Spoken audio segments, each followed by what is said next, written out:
one of the interesting things is that even if you consider that everyone is on a Bitcoin standard and it has 100% adoption, that's a direction that I would like to go. There are so many directions I can take from what you just explained, but let's go this way.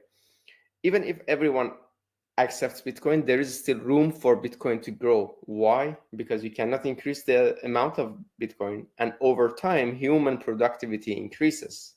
Entrepreneurs find more productive ways to do things that used to require so much resources and energy and material, and they are doing it at a lower cost with a higher efficiency. So the cost will go down over time.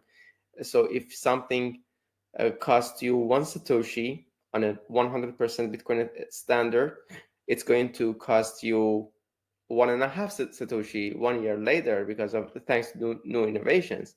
So Bitcoin increasing in value is not just a function of increase in the number of people that use it. It is going to be true for a long time because we are now at 2%, 4% adoption. Maybe when what we call adoption is even Bitcoin on exchanges, which I don't call adoption.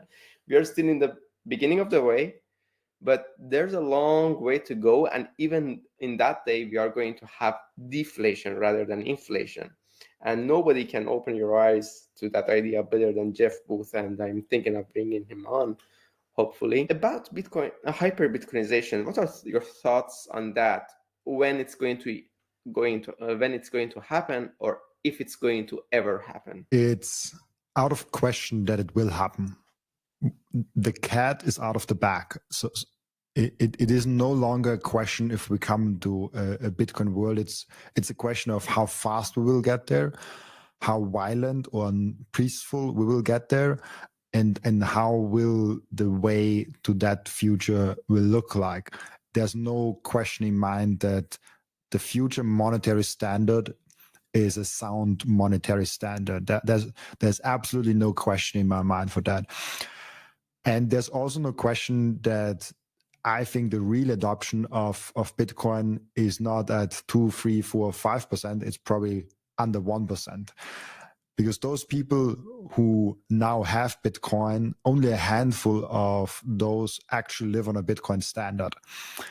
A lot of people counted in the 3, 4, 5% adoption, they have 1,000 euros, maybe 5,000 euros on Coinbase. And they have a 100,000 euro portfolio somewhere else. That they didn't adopt Bitcoin standard. They are diversifying their portfolio a little bit. So I wouldn't count them in the statistics of they adopted a Bitcoin standard. If we raise the standard of what it is that you have a Bitcoin standard, I think we are way down and we have like 0.1, 0.5% adoption, something ridiculously low. If you asked, if you go about and say and you interview the whole world, let's say you interview the whole world and you ask everyone a set of questions. And first everyone stands up and everyone is standing and you ask the question, please sit down if you have some exposure to Bitcoin. 97% of the room would sit down because we are at around 3% adoption, let's say. Then if you ask the question, okay, who holds their own keys? Another 97% of that 3% is sitting down. Absolutely. Then you ask the question, who has more than 80%, let's say more conservative, who has more than 50% of their net worth, of their liquid net worth in Bitcoin? So not counting your own home, not counting anything else, like just your liquid net worth. Like another 50% are sitting down. So that's what I mean with we are at under 1% adoption. I'm quite sure about that. What does this mean then? What does this mean if you're sure about that we are under 1% adoption and you're sure about that we reach a sound money standard? This means we probably have a 200x from here, what Bitcoin can do. This means we are so freaking early that if you tell this to people that are not Bitcoiners, they think you're crazy. And it's the crazy ones that change the world. I think Steve Jobs said that once. It's the crazy ones that think so far ahead and think about so crazy ideas that other people don't even want to listen to you because it's so far-fetched. So I'm also recommending, if you talk to people outside of Bitcoin, don't tell them that Bitcoin will 200x, because they will see the $100,000 price and they're like, okay, let's 2x that. That is 200,000. Let's put a zero behind it. That's 2 million. Let's put another zero behind it. It's 20 million. No way Bitcoin is going to 20 million. Yes, it's going to 20 million. It's going to 50 million. It's going to 200 million, because the US dollar and the euro and all the rest of the fiat will at some point be worthless against Bitcoin. So we'll reach all the price points from 100,000 to infinity. Like everyone, like a Satoshi can be worth $1 billion. It won't be measured in that way, because if a Satoshi is $1 billion, nobody cares about the dollars anymore. So the point is, we are so early in that game. We are so early in the adoption that people have a hard time figuring out how this will change the world. And that's what I'm trying to do. I'm 100% sure that we will get there. I'm 100% sure that it's the right move to be all in this community. And I'm just now figuring out how we will actually get to that future. And I'm looking at the history right now. I'm looking at the printing press, the steam engine, the electricity, the electronic telegraph, the transistor, the internet technology, like all those historical examples, and see how did they change society and what impact Bitcoin will have onto our society. If you look, for example, at something very easy, what is very easy to understand also. It was very, very easy also for me to understand when I first heard it. The printing press. It's also very famous, in my opinion, within Bitcoin. Before the printing press, most people couldn't read. Most people couldn't write. And those people who could controlled how information spread, because those were the only people that spreaded information. Then there were also people that read out loud on sessions. So they controlled also what's being said and what's being delivered. Then there were the church, and they basically had a monopoly on information. And this basically gave a very small group of people the control of how information is processed and how information goes to other people. And the interesting thing now is that it took a long while to make one book. So there is a person that has to sit down and write. Let's take the Bible, because that's what Johannes Gutenberg was his first project with the Bible. This Bible that he printed had 1,200 and something sides. 1,200 sides. You have to sit down and write it line by line, page by page.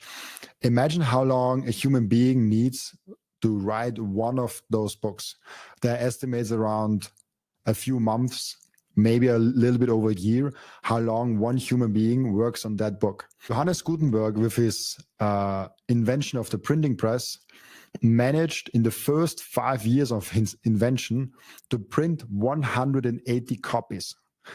In that same time frame, if he would just write the Bibles, he could maybe do like 5, probably more like 2, because you also have to write it very nicely. So you have to make a nice copy. So this already accelerated innovation a lot. But the more interesting thing is what happened over the next 50 years. Like, who cares about the first 5 years? It's just like small innovation. It's like sparkling a little bit. That's what we are seeing now with Bitcoin. But over the next 50 years, only in Europe, there were over 20 million books. We went from one book takes around a year to 20 million books in 50 years. And I don't even know how many books we are now producing on a daily basis, probably like 1 million per day or something like that, with all the ebooks and the small things. So, and this made people realize they have to read, they have to write. This enabled a lot of revolutions. This enabled innovation. This enabled all sorts of other things. And then you come back to Bitcoin. What if we don't fix knowledge, like the printing press fixed knowledge? What if we fix money? What if we fix the most fundamental thing of our lives, the thing that we all use? There are people that never read a book. Like, there are people like that. But there are rarely people that never touched money. Like, most people have touched money in some sort of sense. If I would now, if let's say there are, let's say there's a full Austrian audience, like when we ask everyone in Austria, who here has touched money? Like, most of them would say, yeah, of course I touch money. Even if you live on the street, you probably have interacted with some sort of money at some point. So this is something that touches every human being on earth, and every human being on earth needs that. Like, every human being on earth needs Bitcoin. How gigantic that opportunity is and how gigantic the impact on society is really hard to grasp. And that's what I'm currently doing with my book. That's what I'm trying to figure out. What can we learn from the past, combining with the knowledge we have already on Bitcoin, and how this will impact society? Like, I've no clue. I've not come to a conclusion yet, but it's just that's what I'm really passionate about right now. And I forgot actually your initial question. I was going on for so long that I forgot what you were actually asking. But I hope I kind of answered it. I was asking the future of Bitcoin, how it is going to be on Hyperbitcoinization. You said, actually, it was totally answered with some extra points. And as a kind of quick digression, we are going to answer this question from our audience, Radar BTC. Maybe 80% of Bitcoin users will never hold their own keys, and that's fine. Even if they hold JP Morgan tokens, 25% backed by on-chain verified BTC, that's good. What is your opinion on that? After this, we will continue our discussion about the future of Bitcoin. I do think so. Actually, I'm still a little bit. I'm not 100% sure on that topic, but I have a hard time thinking that everyone will hold their own keys and it will be natural, at least in the medium term. There might be a long-term future where, let's come back to the book example. The invention of the printing press forced people to learn how to read and write. And maybe, just maybe, Bitcoin forces people to take responsibility. Thank you for watching this video. This was only a snippet of the podcast. And if you want to watch the full episode and get all of the context of this episode, you can click right here or here. Oh, maybe also here.